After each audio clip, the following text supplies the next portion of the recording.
Salut à tous, c'est Gogli et aujourd'hui on se retrouve pour une nouvelle vidéo de la rubrique Bric à Book.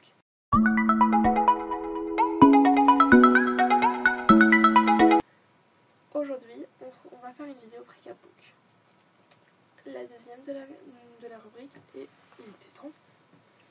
Donc aujourd'hui je vais vous présenter pas un livre, mais deux collections de livres.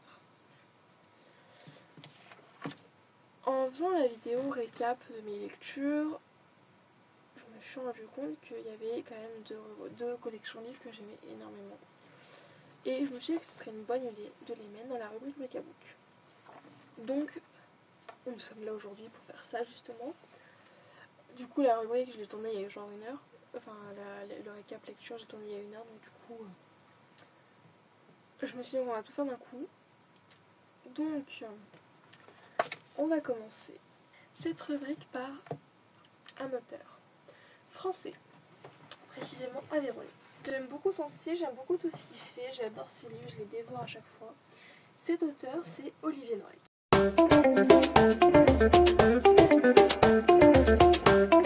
Donc je vous en ai déjà parlé. Dans la première rubrique Bric à Book, c'est l'auteur de Dans les brumes de Kaplan.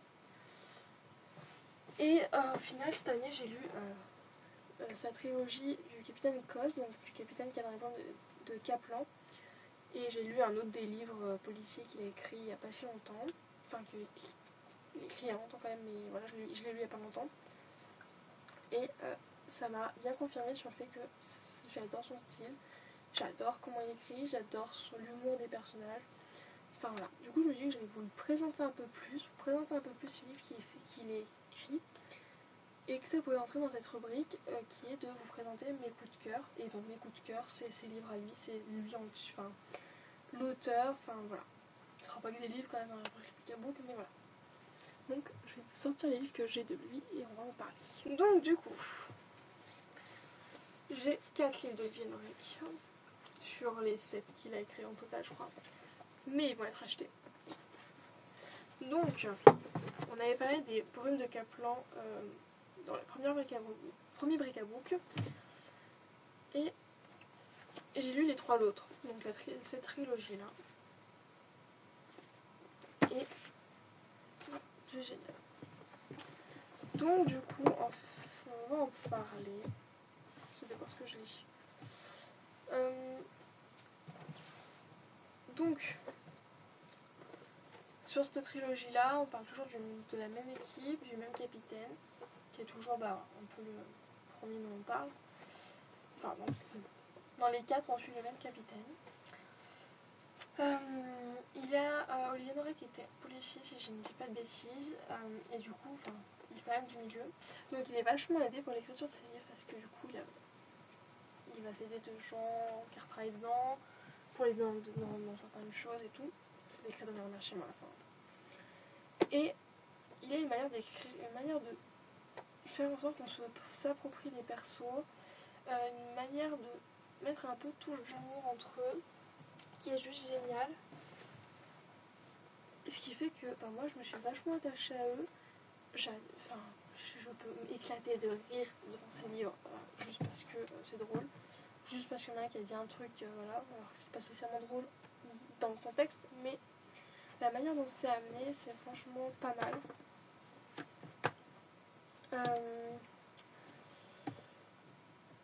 Donc sur cette trilogie, ça se passe dans le 93.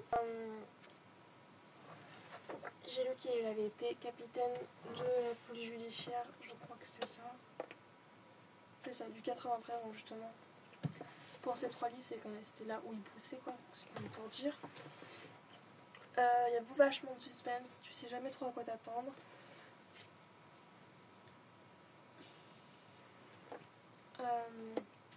C'est attachant, c'est tout en fait. Enfin, tout ce qu'un livre policier devrait avoir.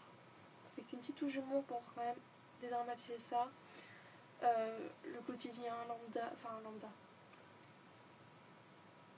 Le quotidien du policier.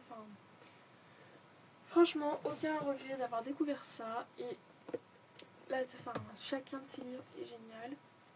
toujours des enquêtes totalement différentes, même pour ceux qui ne sont pas de la trilogie. J'en ai lu un et qui était dans un total autre niveau, enfin pas dans un ailleurs totalement, et franchement dévoré aussi. Donc franchement, si vous voulez commencer les polars, les thrillers comme ça, enfin si vous voulez commencer le polar, commencez par Olivier Drake.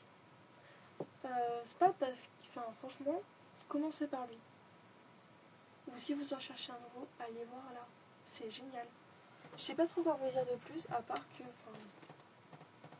c'est attachant, tu désespères en même temps que le capitaine. C'est une équipe familiale et c'est juste génial. Pour cette trilogie, là j'ai lu Surface la semaine dernière et la fin n'était pas celle à laquelle je m'attendais. La preuve du coup que il y a encore plein de rebondissements même quand tu penses avoir fini l'enquête. Surface d'ailleurs qui a été adaptée en série sur France TV et que je vais regarder bien entendu. Mais voilà, donc franchement aucun... voilà. Si vous cherchez de la lecture, foncez. Si vous aimez le policier que vous voulez changer un peu de ce que vous voyez sur les séries ou autres, mais allez sur Olivier Norey. Franchement, allez-y. Les yeux fermés. C'est juste génial. Bref, je pense que je vais me répéter sinon. Donc on va s'arrêter là pour Olivier Norek. Donc la deuxième collection de livres que je vais vous présenter aujourd'hui, dont je vous ai déjà parlé plusieurs fois dans mes lectures du mois, mes récaps ou autres, c'est la collection de Joanne Flug.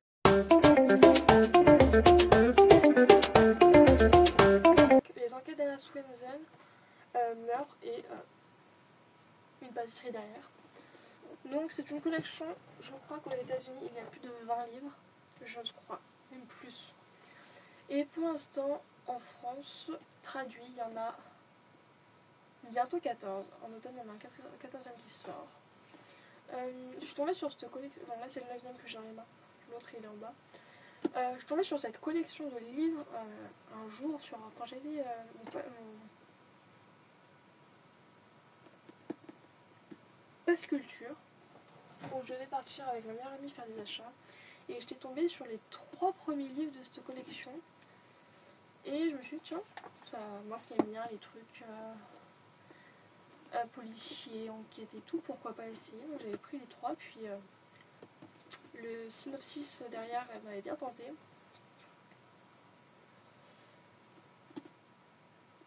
Et du coup, je les avais pris, et au final, je les avais lus comme pas possible, donc j'avais acheté le reste de la collection qui existait. Je crois qu'à cette époque-là, il y en avait 6. Je les ai pas de toute façon, donc pour les résolus. Il y en avait 6, donc voilà, donc comment dire que maintenant il y en a 13, donc je les ai tous.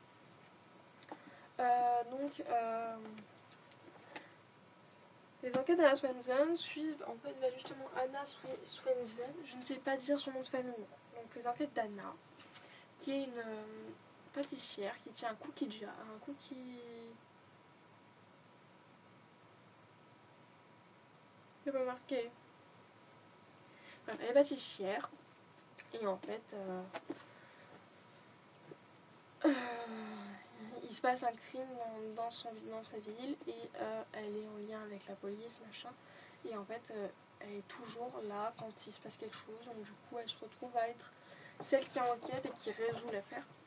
Désolée pour elle. Et du coup, elle mène vraiment une enquête de fond en comble en aidant la police, en l'aidant pas de temps en temps. Mais on la voit qui suit l'enquête, qui va poser des questions aux gens, qui va vraiment enquêter, révéler ses indices, tout noter, tout concilier, chercher à comprendre, au point où son associé qui travaille avec elle dans sa pâtisserie va l'aider, va s'occuper de la pâtisserie rien qu'elle, enfin voilà. C'est souvent... on n'a pas peur, il n'y a pas à avoir peur de savoir, de dire ça va être une enquête identique ou autre, vraiment pas, c'est vraiment le... Il n'y a aucune enquête qui se ressemble, aucun crime qui se ressemble. Donc voilà, puis on s'attache aux personnages, c'est toujours les mêmes qui reviennent, toujours les mêmes récurrents qui reviennent, qui sont toujours évoqués. Moi qui ne suis pas romance, il y a un peu de romance là-dedans, et franchement, ça me dérange pas plus que ça. Parce que c'est vraiment ça passe vraiment en second plan, et il n'y a pas à s'inquiéter, enfin en tout cas moi qui n'aime pas ça, j'ai pas à m'inquiéter en disant oh non ça y est de la romance ou autre. On la ressent pas, je vais dire. Franchement, c'est pas dérangeant pour les gens qui sont... c'est pas dérangeant pour les gens qui n'aiment pas trop la romance comme moi. Parce que du coup, c'est quand même je trouve les avantages de TikTok, c'est qu'il y a vraiment que des histoires de romance. Enfin, tout le monde parle que d'histoires de romance. Et c'est vraiment le truc que je trouve dommage, c'est que on parle pas assez de livres comme ça ou autre. Donc voilà. Ensuite, il y a écrit carotte cake sur celui-là. On a cookies au chocolat, tarte au citron meringuée. Pour la simple et unique raison qu'en fait, on a des... Ah, pourquoi on n'en trouve pas? Ah, je l'ai passé. On a des recettes de pâtisserie.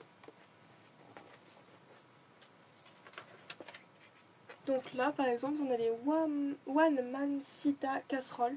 Je sais pas ce que c'est. Mais du coup, en fait, dans chaque livre, on a plusieurs recettes avec les unités américaines, mais on a les conversions à la fin. Et puis franchement, même sur Internet, tu trouves facilement des conversions. Et c'est pas galère à faire. J'en ai fait plusieurs depuis mars. Les recettes sont super bonnes. Et sont validées par tout le monde. Et du coup, franchement, c'est vachement cool parce que c'est des trucs qu'on ne tenterait pas. Bon, il y a des trucs que je ne tenterais quand même pas. Mais il y a plein de cookies différents, des muffins, des barreaux, enfin des gâteaux qui s'appellent des barreaux. Enfin voilà. Par exemple, pour un week-end, je sais plus c'est quelle fête, mais je tentais le gâteau du diable. Juste marqué là. C'est un gâteau au chocolat avec un glaçage au chocolat. Je sais pas pourquoi il parle gâteau du diable, il n'y a pas de rouge. Mais il a été validé par tout le monde, il était super bon. Donc franchement, depuis que je les ai, j'ai hésité à les tester les recettes. Et franchement, aucun regret à essayer les recettes. C'était juste génial, c'était super bon. C'est facile à faire. Il y en a certains où il y a de l'attente, mais voilà. Donc c'est des livres qui combinent enquête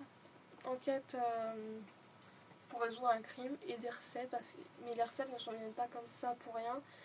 Si elles sont dans le livre, c'est qu'elles sont vraiment évoquées, qu'elles sont bien expliquées sur pourquoi elles sont là. Souvent c'est pour aller faire parler quelqu'un, pour ajouter sur la carte de la pâtisserie ou autre, et vraiment, les recettes sont géniales. Ce que je trouve qu'il est aussi pas mal, et j'ai toujours pas lu les 2 livres où c'est concerné, mais bientôt. Mais dans les 2 derniers livres qui sont sortis, donc le 12 et le 13, donc chaussons aux pommes et gâteau du diable, il y a déjà les listes de recettes se rallongent à chaque fois un peu plus. Mais dans ces 2 livres, il y a quelque chose que je ne pensais pas voir un jour sur un livre d'enquête. Il y a des recettes de gâteaux pour animaux.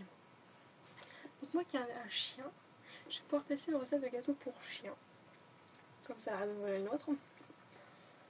Mais du coup, voilà, je trouve ça juste génial d'intégrer les animaux aussi dedans, au point de publier une recette pour eux. Après, bien entendu, il n'y a pas que du secret, il y a aussi un peu de salé de temps en temps. Mais enfin, il n'y a pas de... Franchement, c'est génial. Et pareil, dans les livres, quand on les achète, on a le petit marque-page qui va avec.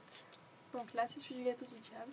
Et on a la sortie du prochain souvent intégrée derrière. Donc par exemple, rouler à la cannelle, donc Cinnamon Rolls. Ils disent que ça sort en octobre 2025. Et en fait, dans chaque livre, il y a chaussons aux pommes, gâteau du diable qui est sorti en mai 2025. Peut-être pas dans chaque livre. Ou alors je les ai enlevés, je les ai mis ailleurs, je sais pas. Mais j'ai toujours vu moi des marque-pages dedans et c'était juste génial. Donc voilà. Donc je trouve que c'est une bonne...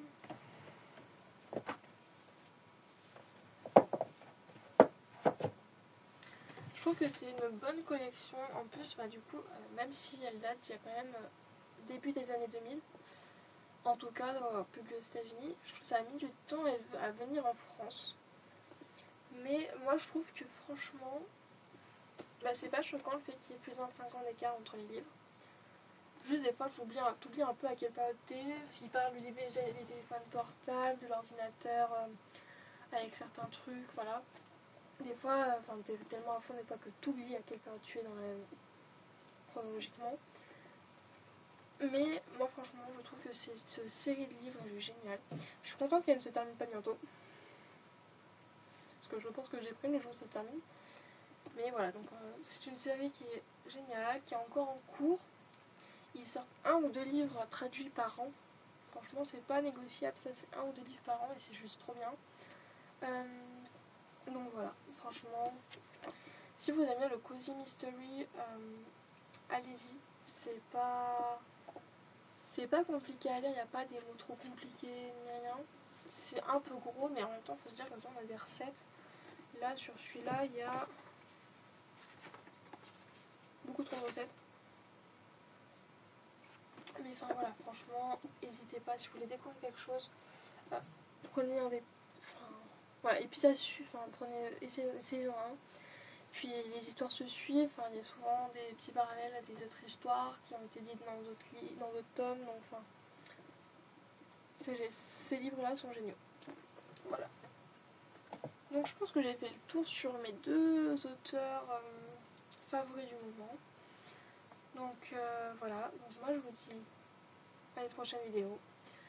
Abonnez-vous, likez la vidéo, partagez-la, commentez-la. Dites-moi si vous connaissiez déjà l'un de ces auteurs, si vous avez déjà lu l'un de ces livres, si vous ne les connaissiez pas et que vous ne les avez pas lus, si ça vous tenterait de les lire. Si vous les avez lus, donnez-moi votre avis en commentaire. N'oubliez pas de vous abonner à YouTube, Insta et TikTok. Et moi je vous dis à plus dans une prochaine vidéo. Ciao!